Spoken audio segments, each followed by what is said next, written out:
जिन्ना की जमात वाली या एक्सप्रेसवे और एयरपोर्ट वाली सरकार चुनेंगे आप? आज यूपी की राजनीति में सबसे बड़ा सवाल है कि क्या यूपी को हाईवे, एक्सप्रेसवे और एयरवे देने वाली सरकार चाहिए या फिर जिन्ना को आदर्श बताने वालों की सरकार चाहिए। आज हम समझेंगे इसका मतलब दोस्तों, पर इससे पहले इस चैनल को आप सब्सक्राइब कर लें, बेल आइकन भी दबा दें ताकि आप तक सबसे पहले पहुंचे हमारा हर विश्लेषण। याद कीजिए दोस्तों कि जिन्ना कौन था। जिन्ना वो शख्स था जिसने देश के दो टुकड़े किए। जब देश आजादी के लिए लड़ रहा था तो ये गिरा हुआ इंसान देश को तोड़ने के लिए लड़ रहा था ताकि वो खुद उसका मुखिया बन पाए। इसके लिए जिन्ना नाम की बीमारी ने मुसलमानों को डायरेक्ट एक्शन का नारा दिया। इस नारे का मतलब था हिंदुओं पर हमला करो, और फिर जो दंगे भड़के उसमें हजारों नहीं लाखों लोग मारे गए। ये दुनिया के सबसे बड़े नरसंहारों में से एक साबित हुआ। इसी के बाद तब की कांग्रेस पार्टी ने देश के बंटवारे पर अपनी सहमति दे दी।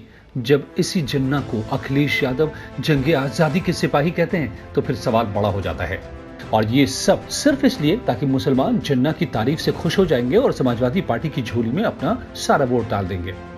इसलिए ये सवाल बड़ा हो जाता है दोस्तों कि आखिर यूपी को कौन सी सरकार चाहिए, जिन्ना की जमात वाली या फिर एक्सप्रेसवे और एयरपोर्ट वाली। यूपी में योगी सरकार का काम बोलता है तो विपक्ष इसी सरकार पर कामकाज नहीं करने का आरोप लगाता है और सत्ता हथियाने के लिए तमाम हथकंडे अपनाता है। और आज इसीलिए हम ये बात करना चाहते हैं कि क्यों इस कामकाज पर बोलने से विपक्ष कतराता है और विपक्ष का साथ देने वाले और मोदी योगी को हमेशा कोसने वाले जेवर एयरपोर्ट की बात नहीं कर रहे हैं, यूपी के कामकाज की बात नहीं करते हैं, वो करेंगे जेवर के एक फोटो की बात। आपको बता दें कि कनेक्टिविटी के मामले में यूपी की योगी और केंद्र की मोदी सरकार एक के बाद एक कारनामे कर रही है। गुरुवार 25 नवंबर न केवल यूपी बल्कि देश दुनिया के लिए बड़ा दिन था जब ग्रेटर नोएडा के जेवर में एशिया का सबसे बड़ा और दुनिया के चौथे सबसे बड़े एयरपोर्ट की पीएम मोदी और सीएम योगी ने आधारशिला रखी।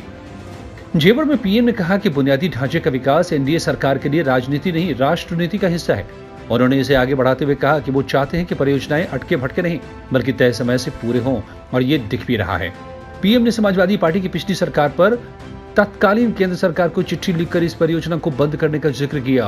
उन्होंने कहा कि 2 दशक पहले यूपी की बीजेपी सरकार ने इस एयरपोर्ट का सपना देखा था, लेकिन ये एयरपोर्ट बाद में गैर एनडीए सरकारों की खींचतान में यानी कि बीएसपी एसपी वाली सरकारों की खींचतान में उलझ गया।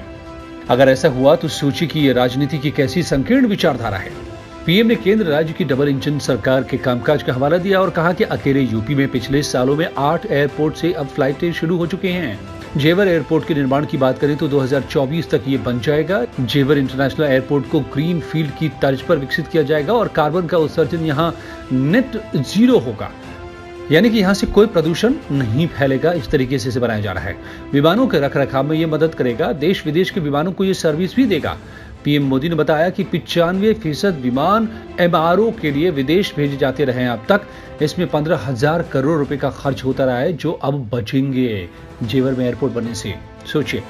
जबकि दूसरी ओर विपक्षी पार्टियां सिर्फ जातियों की बिसात बिछाने में जुटी हैं। ठीक है कि जातियां अभी भी हमारी राजनीति का अटूट हिस्सा बनी हुई हैं। सभी पार्टियां किसी न किसी रूप में जातिगत आधार पर अपनी रणनीति बनाती हैं, पर SP, BSP, Suheldev, Bharatiya Samaj party, महान दल जैसी पार्टियां सिर्फ जात पात की राजनीति के आधार पर सत्ता हासिल करती रही हैं और अब भी यही करने की कोशिश में हैं। इसीलिए ये काम की बात नहीं करेंगे, ये जातियों के बिसात बिछाएंगे।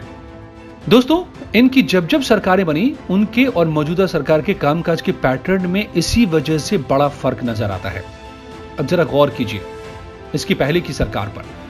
सबसे बड़ा अपना प्रोजेक्ट बताते हैं अखिलेश यादव लखनऊ आगरा एक्सप्रेसवे को, मगर जरा गौर कीजिए कि ये कहां पर बनाया उन्होंने। एकमात्र एक्सप्रेसवे जो बनाया वो अपने गांव, अपने जिले, अपने इलाके से होकर, सफाई इटावा के पास से होकर, इटावा के भीतर से होकर, तो इटावा के थोड़ा आगे थोड़ा पीछे, बस इनका विकास यहीं तक सीमित रहा है और यहीं योगी और मोदी भी आरोप लगाते हैं। दूसरी तरफ बहन जी की सरकार को याद कीजिए, उन्होंने कहां कामकाज किए? नोएडा दादरी के आसपास, क्योंकि यहां पर उनका घर है। एक एक्सप्रेसवे बनाया, वो कहां से कहां तक? नोएडा से लेकर आगरा तक। यूपी को जरा देखिए, ये तो गाजीपुर बलिया तक है। यहां के एक्सप्रेसवे से वहां का क्या भला होगा?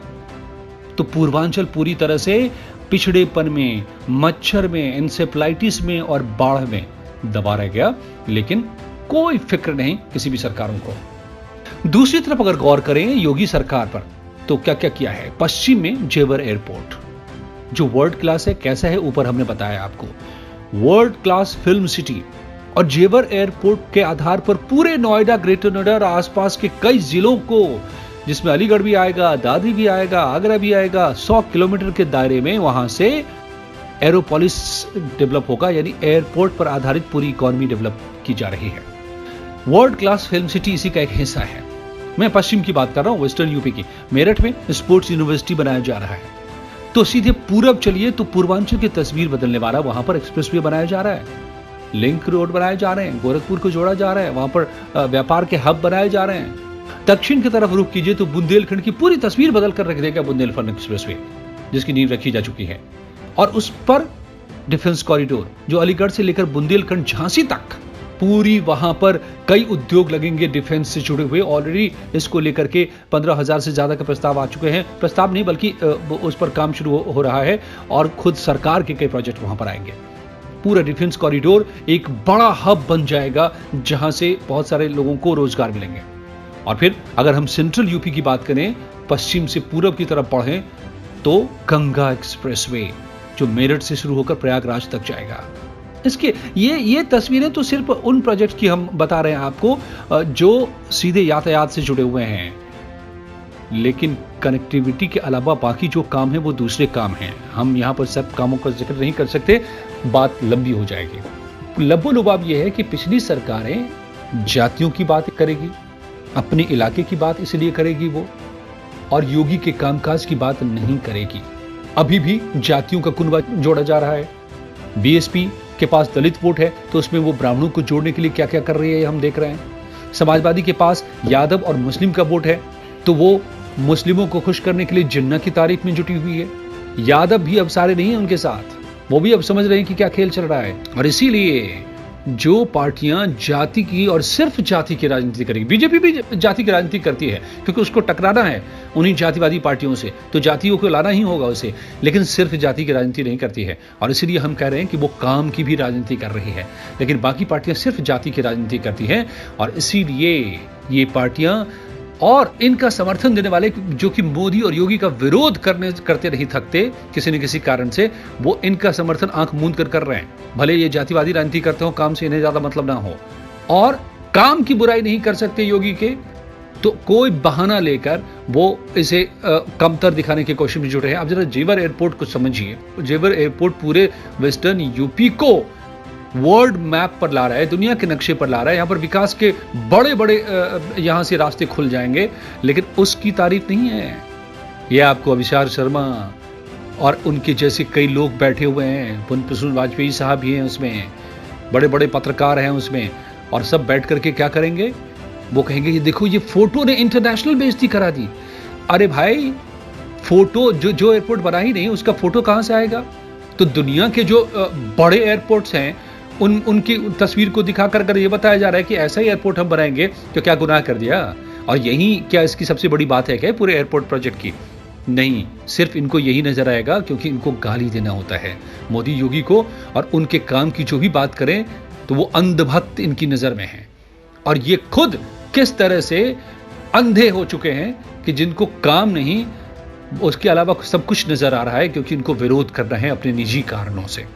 तो दोस्तों, अब तय आपको करना है, जनता को करना है कि आपको वो जिन्ना और जाति वाली सरकारें चाहिए, या फिर वो जो पूरब से पश्चिम तक, उत्तर से दक्षिण तक यूपी को आगे ले जाने का काम कर रही है। एयरपोर्ट और एक्सप्रेसवे दे रही है, फैक्ट्री और इन्वेस्टमेंट ला रही है, क्राइम को खत्म कर रही है, माफिया राज को तबाह कर रही है। तय आप कीजिए दोस्तों, आप क्या इस बारे में सोचते हैं? कमेंट बॉक्स में जरूर लिखें, हमारी मदद करें। इस चैनल को सब्सक्राइब करें, बेल आइकन को दबाएं, वीडियो को लाइक और शेयर करें, और चैनल को भी अपने दोस्तों के साथ शेयर करें। थैंक यू, मिलते हैं अगले वीडियो में।